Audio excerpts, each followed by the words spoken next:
তোর একটা খাবারের কারণে আমি তানিয়ারে বিয়ে করতে পারবো দোস্ত। দরকার হলে তুই আমারে 1000 থাপড় দিস, 1000 চুয়ার দিস, দরকার হলে আমার গাল ফাটাই পালাইস, দরকার হলে বিয়ের পরের দিন দোস্ত। আচ্ছা তানিয়া তোর এই কথা কইছো তো? হ দোস্ত। আচ্ছা সমস্যা নাই, আমি যদি একটা থাপ্পড় খাইলে তোর বিয়েটা হয় তাহলে আমি ওই থাপ্পড়টা খামু, কোনো অসুবিধা নাই। না ও দোস্ত। কইছে তো তোর আবার পরে উল্টে যাবে না তো? না দোস্ত, আরে দোস্ত রে আরে দোস্ত। হও না, আগে আমি কি কই, ওই যে তোর এই কথাটা কইছে, তুই এটার কোনো প্রমাণ রাখছ যে আমার থাপ্পড় মারলে না। ও তোর বিয়ে করবে? দোস্ত সে মুখে কইছে দোস্ত। মুখে কইছে না, এবার একটা কাম কর, তোর আমি যে বুদ্ধিটা দিতেছি, ও দেখা মাইয়া মানুষ তো পোল্ট্রি খাই যেতে পারে। না দোস্ত। আগে হালা আমি কি কইতেছি এটাকে হুন। তুই আর একটা মোবাইলে কল দিবি, কল দিয়ে কবি তোর লগে যা যা কইছে এইগুলা কই আর দ্বারা জিগাবি যে আমি যদি ওরে থাপ্পড়টা মারি তাহলে তুই কি আমার হাসা হাসা বিয়ে করবি?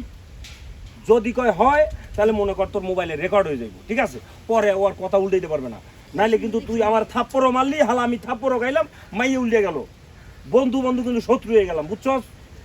তাহলে এক কাম কর, এখন লক ওই তানিয়ার বাড়ি যাবো, তোর যখন কইছে যে বিয়ে করবে তুই ওর সামনে বইয়া থাপ্পড় একটা মারিস, যা দুইটা মারিস, যা এটা আমি তোর কইছি, তুই আমার বন্ধু, তোর লাগে এটা করবো।